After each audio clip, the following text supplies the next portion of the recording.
Renungan Pagi, Yesus Nama di Atas Segala Nama, oleh Ellen G. White, 19 Desember 2024. Mari kita berdoa. Bapa kami yang di sorga, Allah pencipta langit dan bumi, laut dan segala isinya, Allah yang maha besar, maha kuasa, sumber segalanya, yang kami sembah selalu melalui anak-Mu yang tunggal, Yesus Kristus. Terpujilah Yesus, anak Allah yang maha tinggi, yang adalah penolong yang tak pernah gagal bagi kami. Pada pagi hari ini kami bersyukur boleh bangun dan berbakti, dan sebagaimana membaca dan mendengarkan nasihat firman-Mu, kiranya ini menjadi sukacita bagi kami semua, karena sampai sekarang Yesuslah penolong kami. Beserta kami sepanjang perbaktian ini, kehendak-Mu yang jadi. Ampun kami akan dosa dan salah, karena kami berdoa hanya dalam nama Anak Allah yang tunggal, Yesus Kristus, yang adalah Tuhan dan Juru Selamat kami. Amin.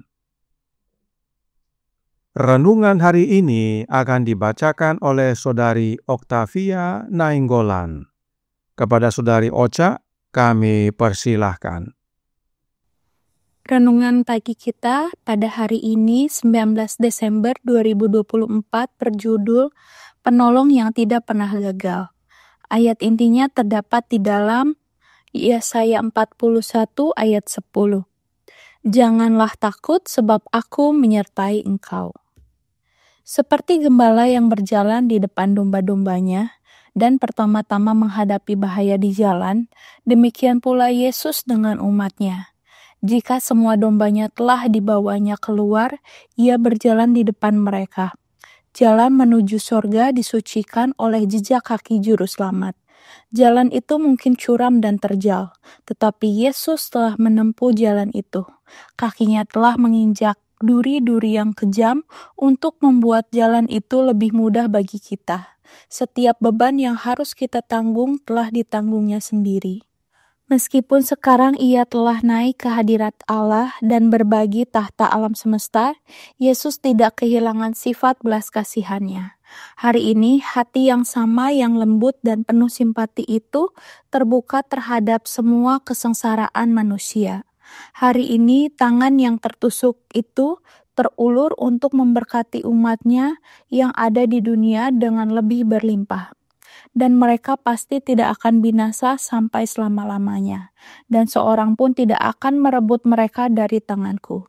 Jiwa yang telah menyerahkan dirinya kepada Kristus lebih berharga di matanya daripada seluruh dunia. Juru selamat akan melewati penderitaan di Golgota agar satu orang dapat diselamatkan di kerajaannya. Ia tidak akan pernah meninggalkan satu orang yang untuknya ia telah mati, kecuali jika para pengikutnya memilih untuk meninggalkannya. Ia akan memegang mereka erat-erat. Melalui semua pencobaan kita memiliki penolong yang tidak pernah gagal. Dia tidak meninggalkan kita sendirian untuk berjuang melawan godaan, untuk berperang melawan kejahatan, dan akhirnya dihancurkan dengan beban dan kesedihan. Meskipun sekarang dia tersembunyi dari pandangan fana, telinga iman dapat mendengar suaranya berkata, "Janganlah takut, aku menyertai engkau. Aku telah mati, namun lihatlah, aku hidup sampai selama-lamanya." Wahyu 1 ayat 18. Aku telah menanggung kesedihanmu, mengalami pergumulanmu, menghadapi godaanmu. Aku tahu air matamu, aku juga telah menangis. Kesedihan yang terlalu dalam untuk dihembuskan ke telinga manusia manapun. Aku tahu, jangan berpikir bahwa engkau kesepian dan ditinggalkan. Meskipun rasa sakitmu tidak menyentuh hati siapapun di bumi, pandanglah padaku dan hiduplah. Sebab biarpun gunung-gunung beranjak dan bukit-bukit bergoyang, tetapi kasih setiaku tidak akan pernah beranjak daripadamu. Dan perjanjian damaiku tidak akan bergoyang, firman Tuhan yang mengasihi engkau. Yesaya 54 ayat 10. Betapapun besarnya kasih seorang gembala kepada domba-dombanya. Ia lebih mengasihi anak-anaknya laki-laki dan perempuan. Yesus bukan hanya gembala kita, Ia adalah Bapa kita yang kekal. Dikutip dari The Desire of Ages, halaman 480-483. Demikian renungan pagi kita pada hari ini. Terima kasih, Tuhan Yesus memberkati. Terima kasih atas penata layanan Saudari Ocha. Tuhan Yesus memberkati. Selamat pagi saudaraku dalam Tuhan. Ayat inti renungan hari ini berbicara tentang Yehova.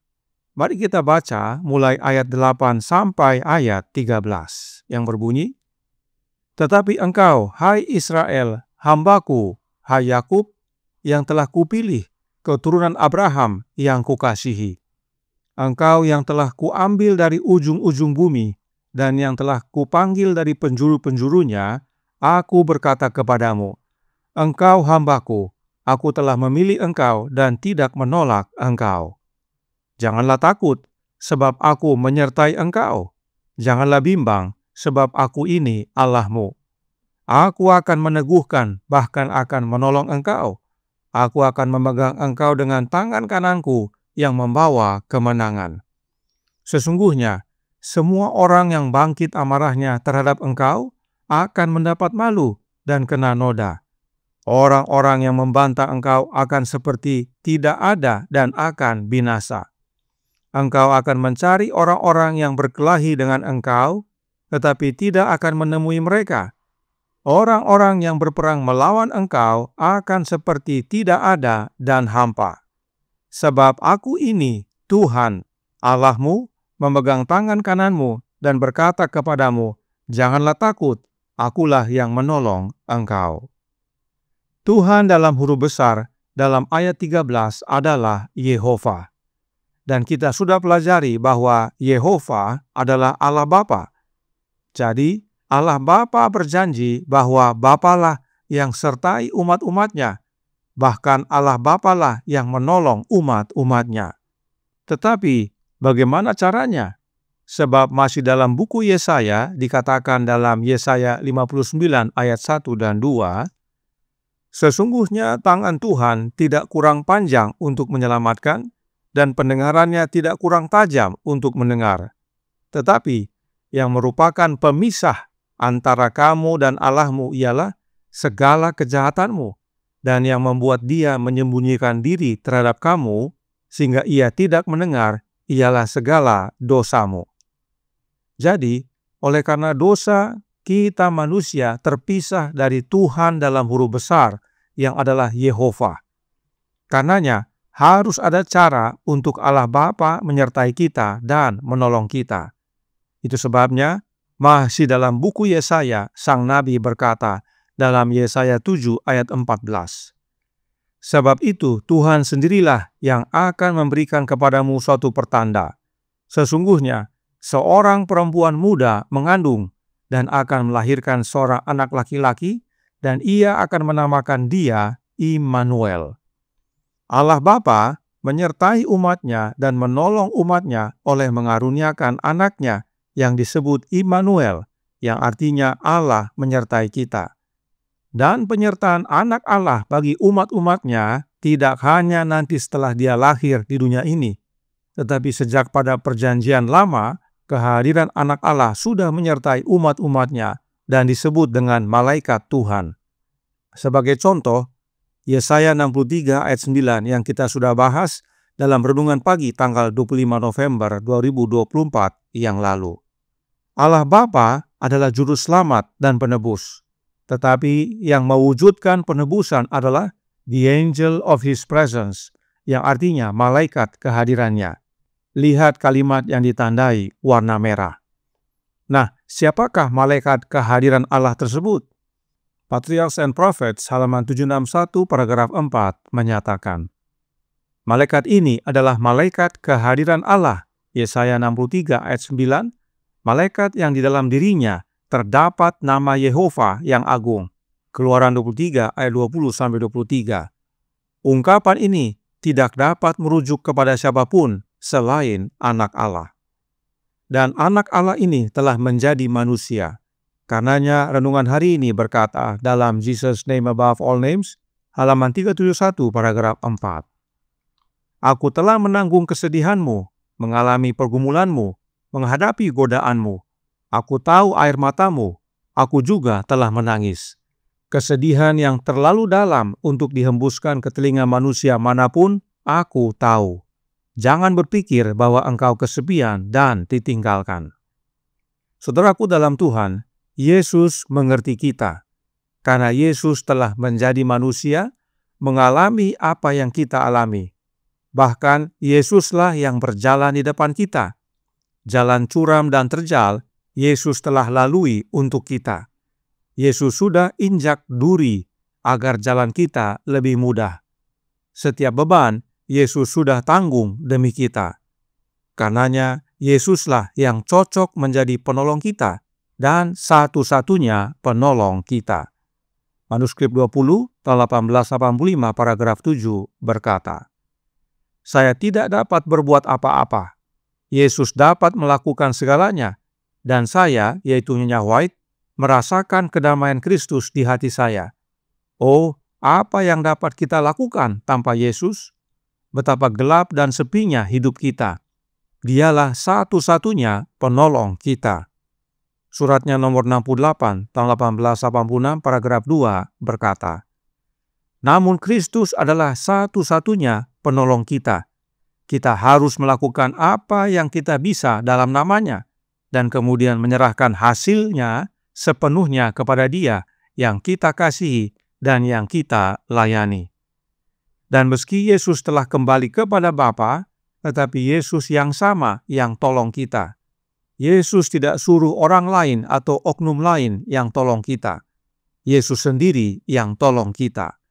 Renungan hari ini menyatakannya dalam Jesus Name Above All Names, halaman 371, paragraf 3.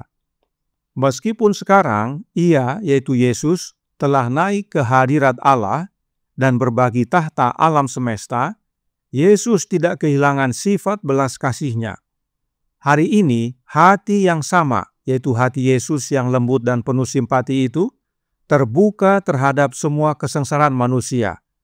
Hari ini, tangan yang tertusuk itu, yaitu tangan Yesus, terulur untuk memberkati umat-Nya yang ada di dunia dengan lebih berlimpah. Dan mereka pasti tidak akan binasa sampai selama-lamanya, dan seorang pun tidak akan merebut mereka dari tanganku. Jiwa yang telah menyerahkan dirinya kepada Kristus lebih berharga di matanya daripada seluruh dunia. Juru selamat akan melewati penderitaan di Golgota agar satu orang dapat diselamatkan di kerajaannya. Ia tidak akan pernah meninggalkan satu orang yang untuknya ia telah mati. Kecuali jika para pengikutnya memilih untuk meninggalkannya, ia akan memegang mereka erat-erat. Bagaimana Yesus hadir bersama kita? Oleh kehadiran Roh-Nya. Kiranya ini menjadi sukacita dan pembaharuan bagi kita semua, bahwa penolong kita yang tak pernah gagal adalah Yesus Kristus. Tuhan memberkati, saya bawa dalam nama Yesus. Amin.